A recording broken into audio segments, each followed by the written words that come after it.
Steve jobs के जीवन के कुछ अंश। स्टीव जॉब्स का जन्म 24 फरवरी 1955 को कैलिफोर्निया के सैन फ्रांसिस्को में एक मुस्लिम घर में हुआ था, जिसका नाम अब्दुल फतह जंदाली था।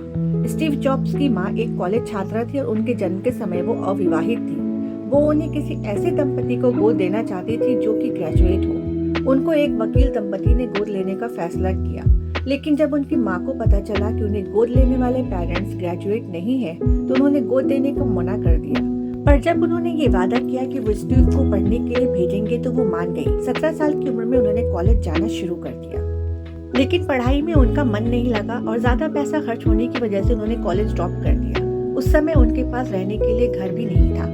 वो अपने ही एक दोस्त के घर जमीन पर ही सोया करते थे। कोल्ड ड्रिंक्स की बोतल बेचकर अपना खर्चा चलाते थे और खाना खाने के लिए कृष्ण मंदिर जाते थे। उन्होंने एक पुराने स्कूल के दोस्त स्टीफन वोजनिक, जो कि HP में काम कर रहे थे, के साथ मिलकर एप्पल 1 बनाया, जिसे उन्होंने स्टीव जॉब्स के घर के गैराज में ही बनाया था। इसे बनाने के लिए पैसे उन्होंने अपनी मिनी बस बेचकर जमा की थी। एक गैराज में शुरू हुई कंपनी कुछ ही सालों में 2 अरब लोगों तक पहुंच गई और इसके लिए उन्होंने बहुत मेहनत की।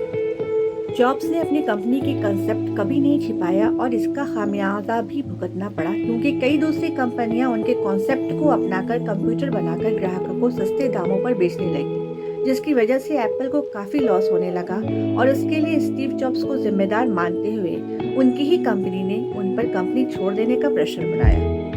इसके बाद स्टीव जॉब्स ने 17 सितंबर 1985 को एप्पल से इस्तीफा दे दिया और उन्होंने 5 साल में अपनी नई कंपनी तैयार की, जिसका नाम था नेक्स्ट। इसके बाद एक और कंपनी बनाई जिसका नाम था पिक्सर। इस कंपनी ने दुनिया की पहली animated feature film toy story बनाई और आज यह स्टूडियो दुनिया के सबसे बेहतरीन स्टूडियो में से एक है।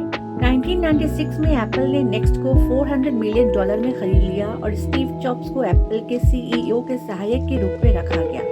1997 में स्टीव जॉब्स ने अपने कंप्यूटर को इंटरनेट पर और टेलीफोन पर बेचना शुरू किया और 3 ही हफ्तों में एप्पल तीसरी सबसे बड़ी ई-कॉमर्स साइट बन गई। 1997 में स्टीव जॉब्स को एप्पल का अंतरिम CEO बनाया गया। 1998 में स्टीव जॉब्स ने iMac लैपटॉप की घोषणा की और जुलाई 1999 में इसे मार्केट में उतारा। जनवरी 2000 में स्टीव जॉब्स एप्पल के स्थायी CEO बन गए। स्टीव जॉब्स ने अपने जीवन में कई चुनौतियों का सामना किया। जिन चुनौतियों का उन्होंने सामना किया, उनमें से पहला तो उनके जन्म के माता पिता द्वारा उन्हें नहीं अपनाना था। अपनी ही बनाई गई कंपनी से निकाल दिए गए थे।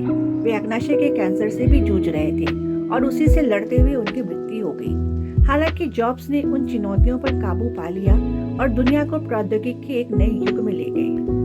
आप असफलता से निराश हो सकते हैं, क्या आप उससे सीख सकते हैं? तो आगे बढ़ें और गलतियां करें। जितना हो सके उतना करें। गलतियों से न घबराएं, क्योंकि याद रखें कि वही आपको सफलता मिलेगी, असफलता के उस पार। शुरुआत तो कहीं ना कहीं से करना ही है, तो बस हिम्मत बनाए रखना है और अपने मिशन पर चलते चले जाना है। सफलता तो जरूर मिलेगी एक न एक दिन। Thanks for watching. चैनल पर नए हैं तो प्लीज इसे शेयर और सब्सक्राइब करना ना भूलें। प्लीज प्लीज प्लीज सब्सक्राइब करें। मिलते हैं फिर एक और नए टॉपिक के साथ। तब तक अपना ख्याल रखिए।